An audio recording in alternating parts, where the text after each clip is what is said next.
Congratulations to Mr. Dele Farotimi. He has finally been granted bail and was able to reunite with his family to celebrate Christmas, a truly heartwarming moment.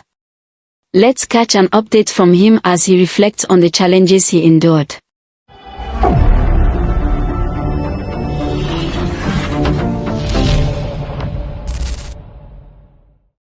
Hello my bessies, welcome to this channel. It's your girl Susu here. If you are not subscribed yet, please do well to subscribe, support this channel, like this video, comment and share. Thank you.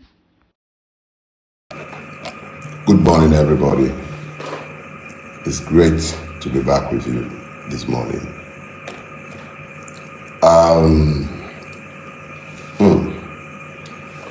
I've been deliberately quiet. Yeah, as quiet as I can possibly be since I came out of my holiday, the retreat that I had looked forward to for a while. I would have preferred that it wasn't in a prison, but it pleases God. And I'm thankful to God for the time spent in prison, you know. So I have acquired a new title. I was going to say Senior 11 of Nigeria, SEN. Until a dear friend of mine, divinely inspired, showed me that, no, how can you call yourself 11? Nobody convicted you. I said, but I went to prison. He said, no, you went to prison, but you are not imprisoned. So you are not 11. So he suggested to me, why not call yourself Senior Accused of Nigeria? You know? So now I'm an SEN. When next you see me or they are writing my name, please be mindful of the fact that I, formerly known simply as Dele Farotimi, occasional madman, previously 11, you can now call me graciously Dele Farotimi, SAN, Senior Accused of Nigeria. So welcome to this morning's show. Yes, it's a show and the show must go on. So here is what we'll do. I told myself that, well, I hold too many of you an unrepayable debt of gratitude. Too many of you. Look, one of the chief drum bangers for my freedom is my dear brother and friend, David. I spoke with David, I think, the day after I came out of my seclusion. And I promised him I was going to call him back that day. And I haven't managed to do so. And meanwhile, he was supposed to be telling me about several other people that I'm supposed to be calling because of everything so many of you did. Truth of the matter is, you are the best. Nigerians, fantastic human beings. You guys are the very best. And I'll find a way to build these around the sermon that I have assigned myself this morning. Let's get something clear. I was going to title this, Thank You, Debt of Gratitude. I ran out of superlatives with which to either title this or to describe the whole lot of you. I even went ahead, I wrote my outline as usual because I didn't want to be derailed. And I was convinced that this is what I was going to be speaking to this morning, although I eventually titled it The Road to Freedom. Is that what we called it? Now I can't really remember, but I believe that is what it was. Or is it The Walk to Freedom? Whatever. The key thing is, I had one message planned. And it was planned, I believe, with my own carnality. And I'm as carnal as any one of you. I'm completely human with all of my hybrises and everything. And I've had 21 days to prepare for what I believe will be the next stage in the battle, that the war, because I knew that that stage had already been won. But let me quickly say this. Thank you. I thank you. I thank each and every one of you. I am deeply, deeply grateful for what you all did. The calls to my family, the amazing show of support, and it's easy for me to speak with specificity to certain persons. I could say, for instance, that Mr. Peter Obi came to the prison to see me. I could I should say and say thanks to him for that. And then there is my brother Yele Showore. Not only did he call my family, like he called them, he mobilized the AAC and the Revolution Now movement behind the demand for my release. My legal team led by Mr. Lumide Fusika, fantastic people. Then there is Professor Emiri. He lost his wife and he just lost his mother as well. In the midst of his grief, he found the grace to show up in court, argued my bail application before the Federal High Court in Ado Ekiti, even though I was only told the day before. I only informed them the day before. They all rushed to Ado Ekiti to ensure that I had legal representation. Fantastic human being. All kind of people, small and great, however you grade human being in your own reckoning, traditional rulers, sending chiefs. My hometown, I've spent more time in front of you guys than I have spent in my hometown. But the Owa of my town sent a delegation, okay? Everybody, the show of support across the entire strata of our society is humbling. It was humbling in the extreme. And I need all of you, whether I've mentioned, do I want to talk about Gigabyte in Ekiti, the Revolution Now coordinator in Ekiti, and his team, all kind of human beings that I can't even remember to mention their name as I speak with you. The Ado Ekiti prison practically became a tourist center. Big, small, everybody, people showed up. And I was being told constantly of the loud demands that you lot were making for my release. I appreciate you all. I appreciate you all. And I must say, in all humility, that you are the ones who came out of prison. It wasn't me. You came out of prison. You found your voices. You demanded that the right thing be done.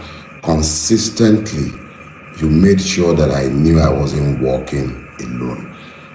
Your voices strengthened me because I heard you even beyond the walls of the prison. I heard you loud and clear. You left nobody in any doubt as to what you were demanding. It wasn't about Dele Farotimi, even though I was the one who bore your totem. It was essentially a demand by each and every one of you that the law must be allowed to rule in the situation. Now, let me be very clear. I retired from the practice of law when I turned 50. My next birthday, I'll be 57. I'm no longer a young man. I practiced that law conscientiously for at least 2 decades. I am a lawyer.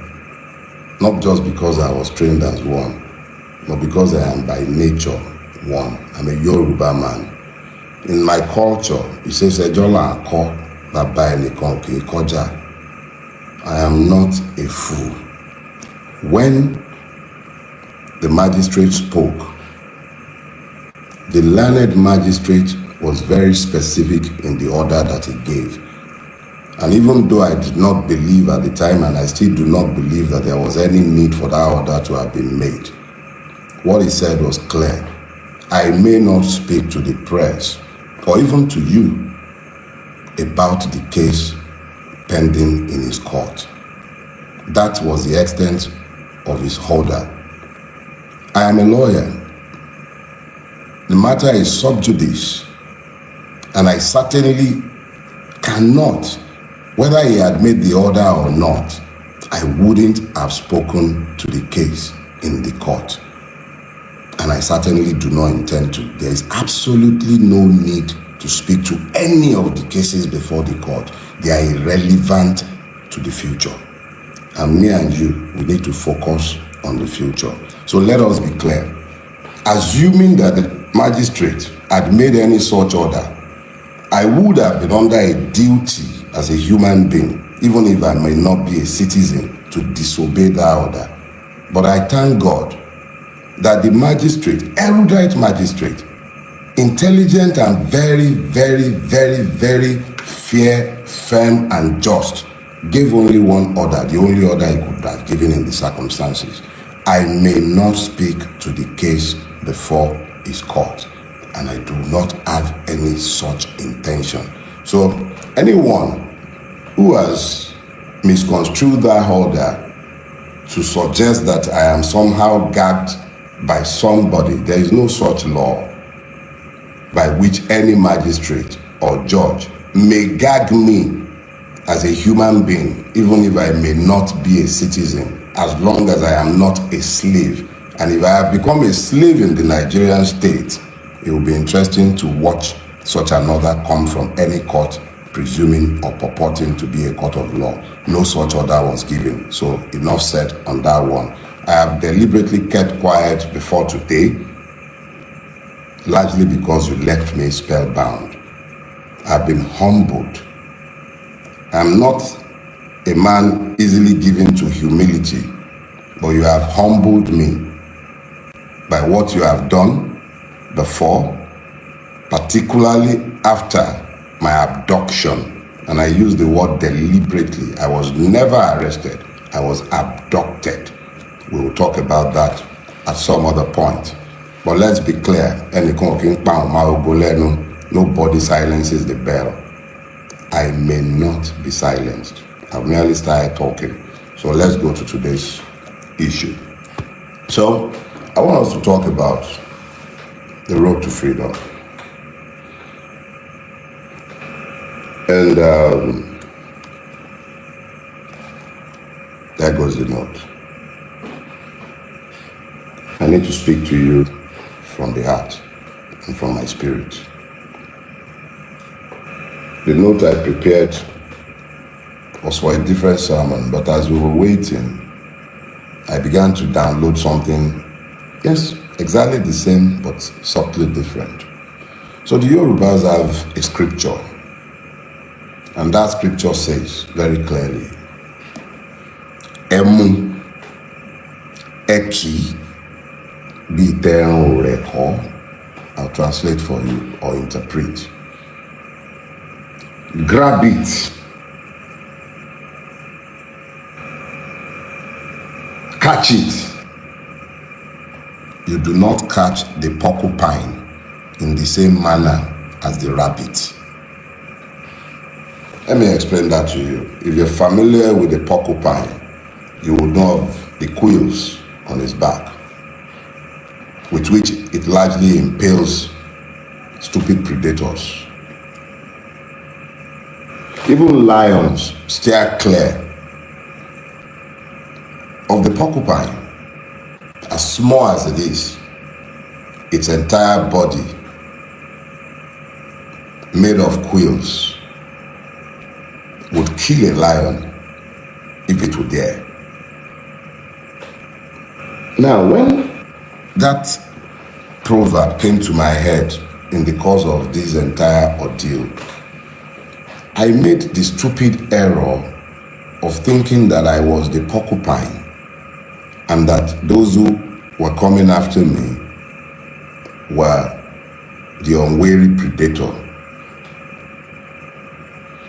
But I received some sense this morning.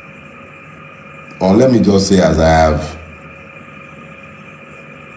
digested the extent and the range of support that I have found since I came out of prison. And I realized that I am not the porcupine. It's not me. I'm just as harmless and defenseless as any of the other rabbits in this space. You will remember that for a long time, I have argued that the Nigerian is not a citizen. I even went as far as to have labeled myself for years as the patriot of an unborn nation. And then I believe on my Twitter feed, you find me labeling myself a victim of Nigeria. And I have multiple times spoken to the victimhood of the Nigerian people. I have lamented for years that what truly assails the Nigerian is the complete absence of the rule of law in our country, and how this has left all of us defenseless and as praise in what has become a country of pain. I have spoken to you about this for years, you know. I spoke to you about it, that we are all victims, that we have all become as victims in the country that we have managed to build. I told you how we were all running away.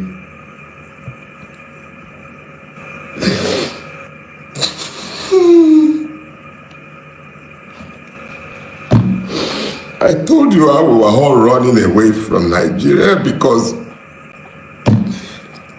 we have built an intolerable country unfit for human habitation.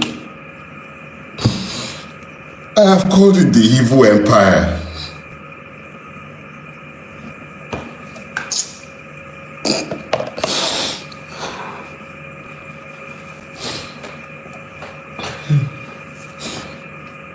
I have called it the evil empire. I've spoken to the fact that because of what we have all collectively tolerated, we have lost our country and we have become as slaves in the country that we have all built. And we are all to blame. Plus the idiot standing behind pulpits as I'm speaking with you, preaching injustice and lies to the people and helping them to normalize the madness that has overtaken all of us. I said this for years. So I am just as much a victim as each and every one of you. These are the first tears I have shed since my friend Ogunlanu died. I'm not given to tears, and I'm sorry. See, back to the issue. We all built this. We made this mess together, and it will take all of us to resolve the mess that we have made. It will take all of us. Without all of us functioning as one, the way you found the grace to function as one in the last month, you all acted as one. It wasn't about being Christian, being Muslim. They divided us along too many lines. Damn!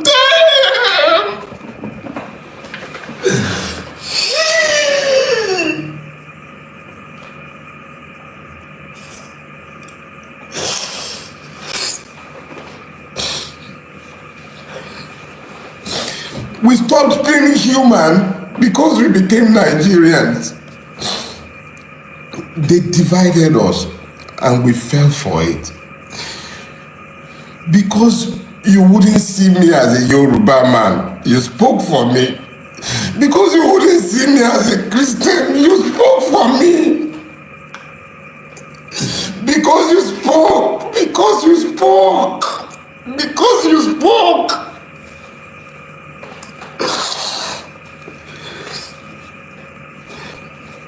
Because you spoke, Nigeria couldn't happen to me. Because you spoke. The only reason Nigeria couldn't happen to me is because you spoke. You spoke.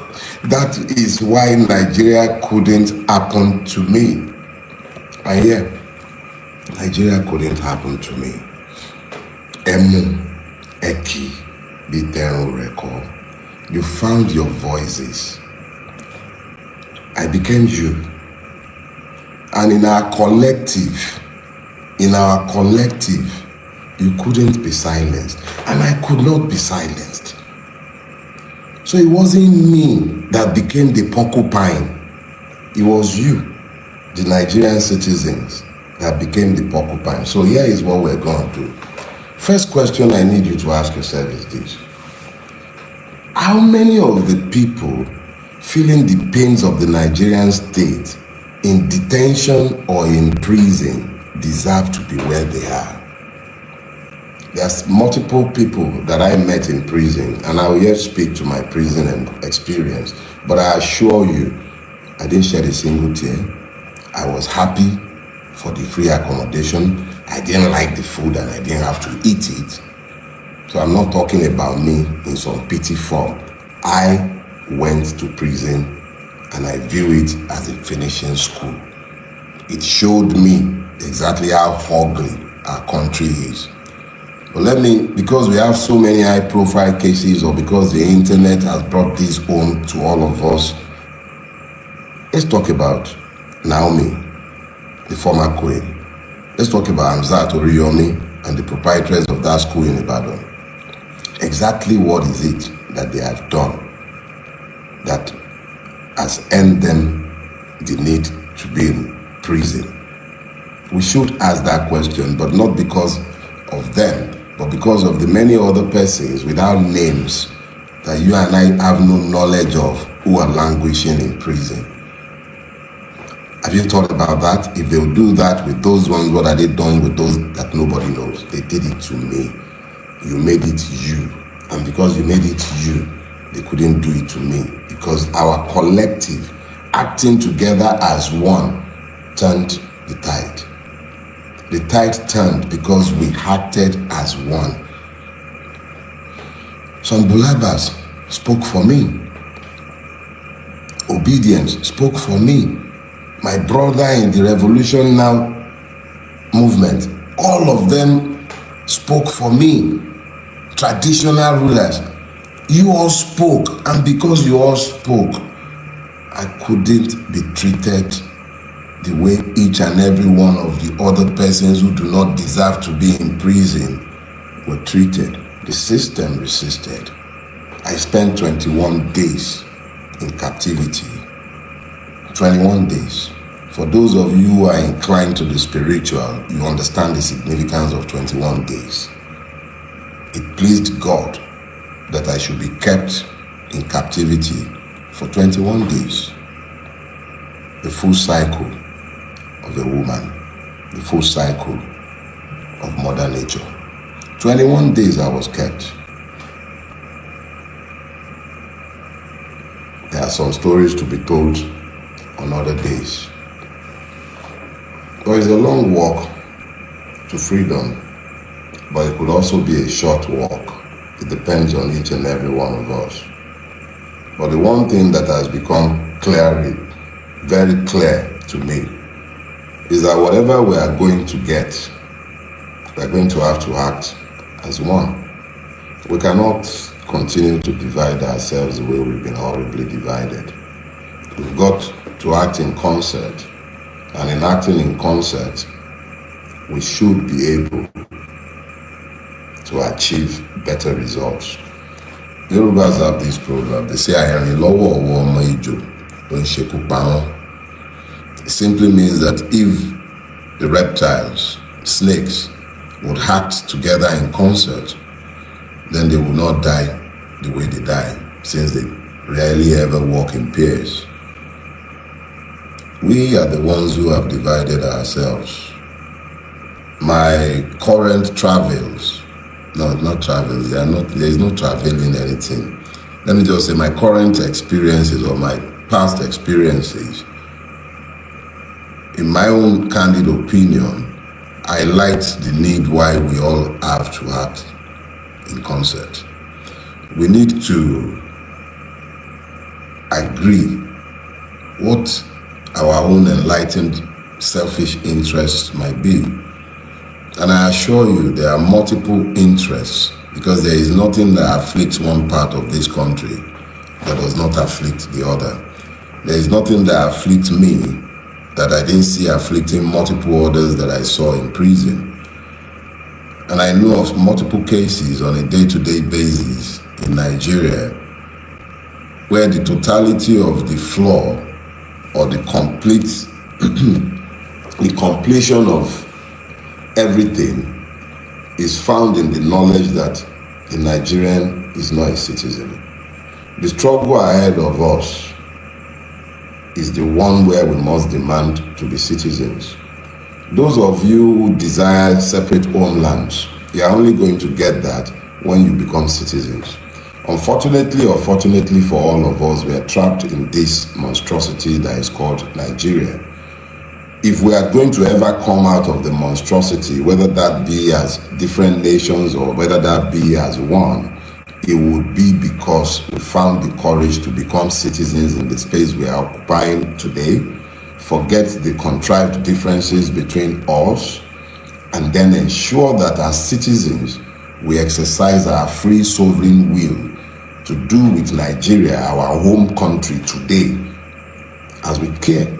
So those of you who desire Odua Republic or you're desiring Biafra, that's fine. But let's first of all become citizens here. And then we may, as citizens, exercising our sovereign will, have referendums where you can decide democratically if these homelands should be created.